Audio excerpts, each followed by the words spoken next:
Sir தெலுங்குல எடுத்துட்டோம்னா நிறைய பயணித்த படங்கள் வரிசையா இருக்கு. பிரபாஸ் சார், அல்லு அர்ஜுன் சார், ராம் சரண் எல்லாமே அடுத்தடுத்து பயணித்த படங்கள். தமிழ்ல இப்போ ஒரு பயணித்த படம் கூட இப்போதைக்கு இல்ல. அப்படிங்கும்போது ஏன் தமிழ்ல வந்து எடுக்க மாட்டாங்க? ஜெயிலர் 2 வருது. ஜெயிலர் 2 பேரண்டே படம் தான். ஜெயிலர் 2ல இத்தனை ஆர்டிஸ்ட் காம்பினேஷனு, பெரிய பெரிய ஆர்டிஸ்ட் காம்பினேஷன் இருக்கு. ஆகஸ்ட் செப்டம்பர் அந்த படம் வரும்போது பெரிய லெவலில் பேரண்டே லெவலில் எதிர்பார்ப்பு வந்துடும். ஸோ அது வருது. அது வந்து பெரிய படம். அடுத்து ரஜினி சாரும் கமல் சார் இணைகிற படமும் வந்து பெரிய பேரண்டே படம் தான். அதை தாண்டி யாரும் பண்ணல அப்படின்றது காரணம் வந்து பார்த்தீங்கன்னா, அந்த மாதிரி பேரண்டே படங்கள் பண்ணக்கூடிய யாரும் நடிகர் விஜய் சார். அவர் அரசியல் போயிட்டார். அவர் பண்ணியிருக்கலாம். அவர் இருந்திருந்தாருன்னா ஒரு பன்னெண்டே படம் பண்ணிக்கலாம். அஜித் சார் பண்ணலாம். அவருக்கு இன்னும் அமையணும். அந்த மாதிரி ஒரு கான்செப்ட் அமைஞ்சு அவர் பன்னெண்டே அளவில் ஃபோக்கஸ் பண்ணலாம். சூர்யா சார் அடுத்து பண்ணுற படம் பார்த்தீங்கன்னா, அந்த விஸ்வநாதன் சன் வந்து கண்டிப்பாக ஒரு பன்னெண்டே அளவில் அப்பீல் இருக்கும். ஏன்னா வெக்கி எட்டு வரைக்கும் ஒரு மார்க்கெட் இருக்குது.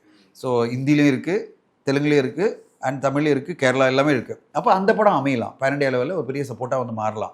இப்போ கருப்பு வந்து கமர்ஷியலாக அந்த மாதிரி படமாக இருக்கும்போது கண்டிப்பாக அது கூட அந்த மாதிரி அடையிறதுக்கு வாய்ப்பு இருக்குது.